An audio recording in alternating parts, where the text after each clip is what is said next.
હવે સવાલ એ ઊભો થાય છે કે આમ આદમી પાર્ટીમાં અનેક સિનિયર નેતાઓ, અનુભવી દિગ્ગજ નેતાઓ હોવા છતાં અરવિંદ કેજરીવાલે આતિશી પર પસંદગી કેમ ઉતારી?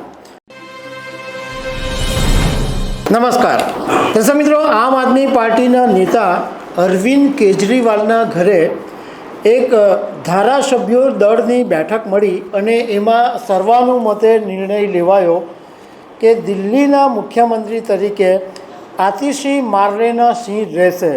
એમની સર્વાનુમતે પસંદગી કરી દેવામાં આવી છે. એટલે હવે દિલ્હીના મુખ્યમંત્રી આતિશી બનવાના છે. હવે સવાલ એ ઊભો થાય છે કે આમ આદમી પાર્ટીમાં અનેક સિનિયર નેતાઓ, અનુભવી દિગ્ગજ નેતાઓ હોવા છતાં અરવિંદ કેજરીવાલે આતિશી પર પસંદગી કેમ ઉતારી? તો આના વિશે હું તમારી સાથે વાત કરીશ. મારું નામ રાજેશ શાહ છે અને તમે જોઈ રહ્યા છો ખબર છે .com. દર્શક મિત્રો, અરવિંદ કેજરીવાલ જ્યારે દિલ્હી શરાબ કૌભાંડ સંબંધિત કેસમાં જેલમાં હતા ત્યારે ઘણા બધા લોકો એવી વાત કરતા હતા કે કદાચ અરવિંદ કેજરીવાલ જેલમાંથી રાજીનામું આપી દેશે અને એમનામાંથી કોઈ ઇન્ચાર્જ મુખ્યમંત્રી બની શકે. પરંતુ જેલમાં હતા ત્યારે એમણે રાજીનામું નહીં આપ્યું અને જેલમાંથી બહાર આવીને એ પછી એમણે જાહેરાત કરી કે હું રાજીનામું આપીશ અને એ પછી જનતા નક્કી કરશે કે કોણ મુખ્યમંત્રી બનશે. અને ત્યાં સુધી જ્યાં સુધી દિલ્હી વિધાનસભાની ચૂંટણી આવે ત્યાં સુધી કોઈક બીજા આમ આદમી પાર્ટીના નેતાને મુખ્યમંત્રી બનાવવામાં આવશે. એટલે આખરે મિટિંગ થઈ અને આતિશી માર્લેના સિંહને મુખ્યમંત્રી તરીકે પસંદગી કરવામાં આવ્યા. હવે આતિશી જે છે એ પોતે દિલ્હીના જે કાલકાજી વિધાનસભા છે એ વિસ્તારના ધારાસભ્ય છે અને અત્યાર સુધી તેઓ દિલ્હી સરકારના શિક્ષણ વિભાગની સાથે સાથે PWD, સંસ્કૃતિ અને પર્યટન મંત્રી તરીકેની ઘણી બધી જવાબદારીઓ પણ સંભાળતા હતા. આમ જોવા જઈએ તો આતિશીની જે કારકિર્દી છે, પોલિટિકલ કારકિર્દી, એ બહુ ટૂંકી છે. બહુ જ ટૂંકા ગાળાની અંદર એમણે ઘણું બધું હાંસલ કરી દીધું છે. 2012માં તેઓ ભ્રષ્ટાચાર વિરોધી આંદોલનમાં જોડાયા હતા અને એ પછી આમ આદમી પાર્ટીની જ્યારે સ્થાપના કરવામાં આવી ત્યારે જે સ્થાપના કરનારા લોકો હતા એમાં આતિશી પોતે સામેલ હતા. એ પછી એમણે આમ આદમી પાર્ટીની અંદર ઘણી બધી જવાબદારીઓ સંભાળી અને 2019ની અંદર લોકસભાની ચૂંટણી પણ લડી, પરંતુ તે વખતે તેઓ હારી ગયા હતા. પરંતુ 2020ની અંદર એમણે વિધાનસભાની ચૂંટણીમાં ઝંપલાવ્યું અને આતિશી વિધાનસભાની ચૂંટણી જીત્યા અને ધારાસભ્ય બન્યા. એ પછી જ્યારે મનીષ સિસોદિયા નાયબ મુખ્યમંત્રી હતા અને એમની પાસે જ્યારે શિક્ષણ વિભાગ હતો ત્યારે આતિશી એમના સલાહકાર પણ હતા. અને જ્યારે મનીષ સિસોદિયા આ શરાબ કાંડની અંદર જેલમાં હતા ત્યારે શિક્ષણ વિભાગના મંત્રી તરીકેની જવાબદારી પણ આતિશી સંભાળતા હતા.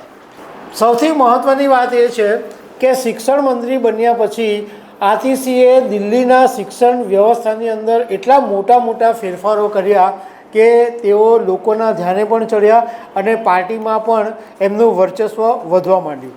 એવું કહેવાય છે કે આમ આદમી પાર્ટીની અંદર બે ટીમ છે. એક ટીમ છે એ વોટ બેંક પોલિટિક્સ અને લોક લુભાવના જે મુદ્દાઓ છે એના ઉપર કામ કરે, એ સિવાય એમનું બીજું કંઈ કામ નહીં હોય.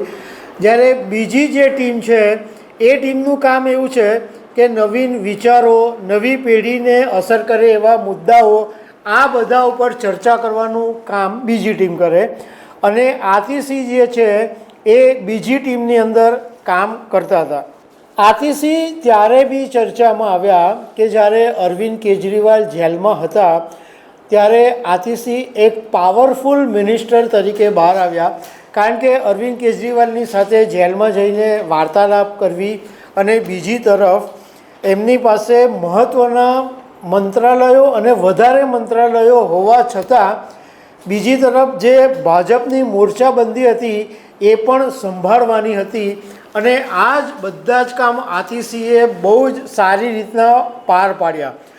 ભાજપના સામ દામ ભેદ સહિતના બધા જ બ્રહ્માસ્ત્રો હતા, પરંતુ એની સામે આતિશી ટકી ગયા.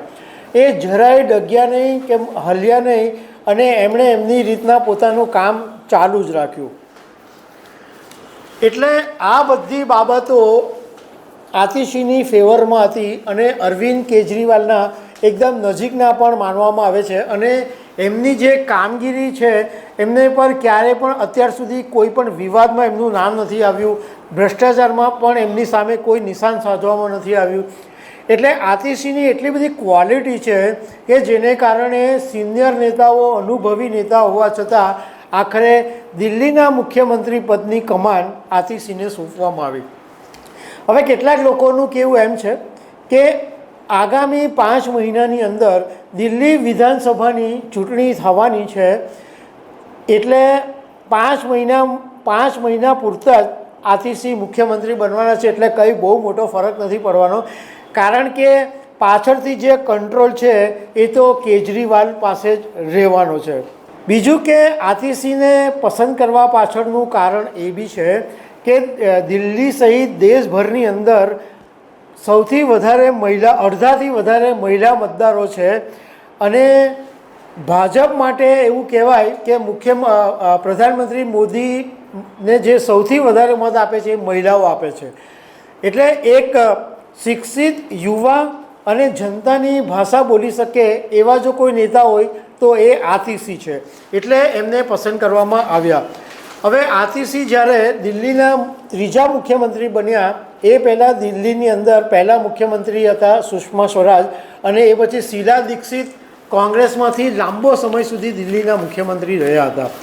તો દર્શક મિત્રો, આવી અનેક વાતો સાથે અમે તમને મળતા રહીશું. Thank you very much.